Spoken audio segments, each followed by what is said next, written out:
ไปเบิ่งงานวางแสดงหัวด้วยจุลวิสาหกิจขนาดน้อยและขนาดกลางของลาวประจำปี 2026 ซึ่งจัดขึ้นภายใต้หัวข้อตรงสู่กิจกรรมปรุงแต่งและการท่องเที่ยวที่ติดพันกับธรรมชาติแบบทั่วถึง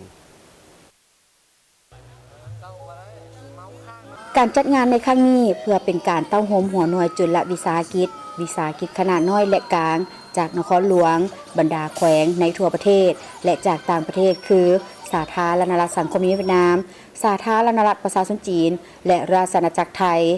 งานครั้งนี้เป็นครั้งนำอิฐที่นำมาเสนอและโฆษณาข้อมูลข่าวสารการผลิตการบริการก็คือผลิตภัณฑ์สินค้าผ่านงานวางแสดงใหญ่ระดับชาติก็คือออกสู่สายตาสังคมและสื่อมวลชนในวงกว้างเพื่อเป็นการส่งเสริมให้หัวหน่วยจุลวิสาหกิจขนาดน้อยและกลางก็คือผู้ผลิตผู้บริการได้เห็นถึงความจำเป็นและโอกาสในการสื่อสารและเข้าถึงตลาดผ่านการแลกเปลี่ยนความรู้ข้อมูลข่าวสารการปรับปรุงมาตรฐานการผลิตการหุ้มห่อก็คือพัฒนาคุณภาพสินค้าและการบริการการจัดห้องวางแสดงของหัวหน่วยจุลวิสาหกิจขนาดน้อยประกอบมีทั้งหมด250บูธหนึ่งในนั้นมีบริษัทจำปามาร์เก็ตได้นำเอาผลิตภัณฑ์ของตนมาวางแสดงจำหน่าย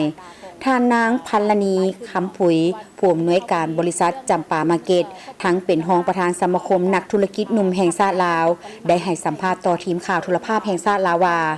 การจัดงานนี้แม่นเพื่อส่งเสริมจุลวิสาหกิจขนาดน้อยและกลางจุดประสงค์ของงานนี้เนาะก็เป็นเพื่อว่าเป็นการส่งเสริมหัวหน่วยธุรกิจขนาดน้อยและกลางของปี 2026 ภายใต้หัวข้อเกี่ยวกับการเปิดโอกาสเชื่อมโยงธุรกิจสินค้าแปรรูปเนาะและ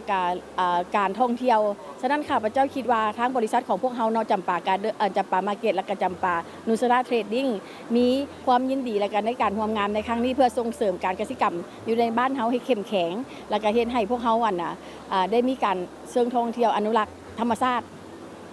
ทั้งนี้เพื่อเป็นการเปิดช่องทางการพัฒนาและร่วมมือทางธุรกิจญาติแยงการลงทุนและการค้าการเข้าถึงแรงทุนก้าวขึ้นสู่การเชื่อมโยงกับตรงสู่การผลิตและสร้างมูลค่าเพิ่มในภาคพื้นและสากลข้าพเจ้าคิดว่าในประเทศเราเองเนาะก็มีความท้าแฮงในการเรื่องของกสิกรรมอยู่แล้วฉะนั้นเขาจะต้องส่งเสริมสินค้าเรื่องของเพื่อพักสะอาดและการว่าเรื่องของหมักไหม้ที่ว่าปลอดสารพิษเนาะให้ทั้งผู้บริโภคเนาะภายในและต่างประเทศให้มีการสวมใส่และก็เขาเอิ้นว่าได้รับคุณภาพของสินค้าได้หลายที่สุดข้าพเจ้าคิดว่ามันก็จะเป็นการส่งเสริมสินค้าภายในออกไปสู่สายตาของสากลหลายขึ้นเนาะเพราะว่าตอนนี้พวกเขาก็มีเรื่องของครอบคลุมของคุณภาพแล้วก็รับประกันเรื่องของปริมาณให้มีการเขาเอิ้นว่ารับรองในการส่งออกในอนาคตบริษัทเองของพวกเขาเนาะนอกจากเหตุการณ์ผลิตแล้วพวกเขายังส่งเสริมเขาเอิ้นว่าการหุ้มห่อให้ได้มาตรฐานเนาะแล้วก็ผ่านอย.เนาะภายในและก็ต่างประเทศให้เขาเอิ้นว่าผ่านมาตรฐานสากลเพื่อได้ส่งออกในอนาคตนอกจากนั้นเนาะ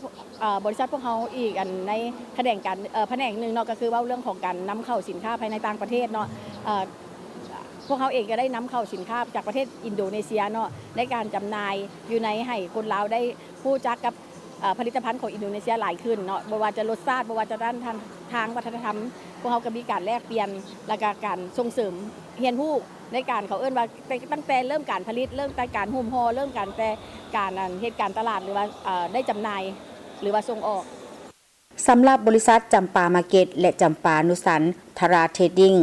นอกจากส่งเสริมการผลิตแนวพันธุ์แล้วทางบริษัทได้ส่งเสริมการปรับปรุงผลิตภัณฑ์อยู่ทางภายในและต่างประเทศให้ได้มาตรฐานสากลสำหรับผลิตภัณฑ์ของบริษัทประกอบมีผักปลอดสารพิษหมักไม้แปรรูปและผลิตภัณฑ์อื่นๆอีกส่งให้ตลาดอยู่ทางภายในประเทศและส่งออกสู่ต่างประเทศโดยเฉพาะแมนบรรดาประเทศสมาชิกอาเซียนในอนาคตส่วนผลิตภัณฑ์ที่นำเข้าก็มีสินค้าจากประเทศอินโดนีเซียงานวางแสดงในครั้งนี้เริ่มแต่วันที่25กุมภาพันธ์ถึงวันที่2มีนาคม 2026ที่ศูนย์วางแสดงสินค้าลาวไอเทคนครหลวงเวียงจันทน์